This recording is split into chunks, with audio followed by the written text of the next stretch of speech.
जाताना म्हणला, आई मी जिंकूनच येईन गे, मी जिंकूनच येईन गे, मी पळणारच आहे गे, याच्यात तुला जिंकूनच द्यायचं गे.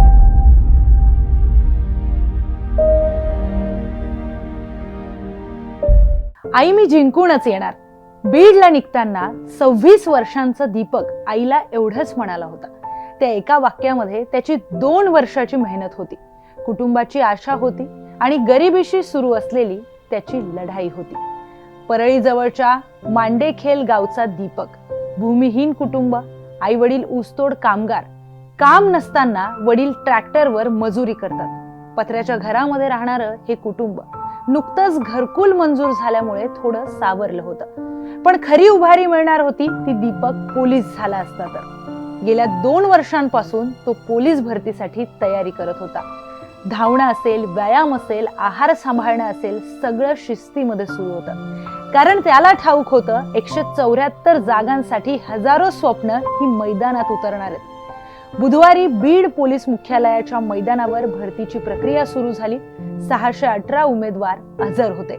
त्यातील 496 जण मैदानी चाचणीसाठी पात्र झाले आणि 1600 मीटरची धाव.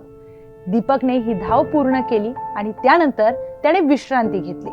वैद्यकीय तपासणीसाठी देखील गेला. पोलिसांनी दिलेल्या माहितीनुसार सीसीटीव्ही मध्ये तो स्वतः चालत तपासणी कक्षामध्ये जाताना दिसतोय. प्राथमिक तपासणीमध्ये त्याच्या शरीरात पाण्याचं प्रमाण कमी असल्याचं निदान झालं, म्हणजेच डिहायड्रेशनचं निदान झालं. सलाईन लावण्यात आली, पण काही मिनिटांमध्ये परिस्थिती बदलली. त्याच्या नाडीचे ठोके मंदावले. दुपारी 1:10 त्याला जिल्हा रुग्णालयामध्ये हलवण्यात आलं आणि डॉक्टरांनी त्याला मृत घोषित केलं. प्राथमिक अंदाज हृदयविकाराचा सांगण्यात येतो. दीपकची धाव 1600 मीटरवर संपली नाही, ती तिथेच थांबली जिथे त्याच्या कुटुंबाची आशा सुरू होते. घटनेनंतर पोलिसांनी मैदानी चाचणीची वेळ बदलण्याचा निर्णय घेतलाय. आता चाचण्या सकाळी 9 पूर्वी आणि सायंकाळी 5 नंतर घेतल्या जाणार आहेत. मात्र ही खबरदारी आधी का घेतली गेली नाही असा प्रश्न स्थानिक लोक विचारतायत. ही केवळ एका तरुणाची कथा नाहीये, ही त्या हजारो तरुणांची कथा आहे जे सरकारी नोकरीसाठी जीव तोडून तयारी करतात. दीपकचं स्वप्न फक्त स्वतः पुरतं नव्हतं. तो पोलीस झाला असता तर घराची परिस्थिती बदलली असती. आई वडिलांची ऊसतोडीपासून सुटका झाली असती. भरतीला निघताना आईला दिलेलं वचन, मी जिंकून येईल, आता या कुटुंबाच्या हृदयाच्या वेदना बनून राहिलाय.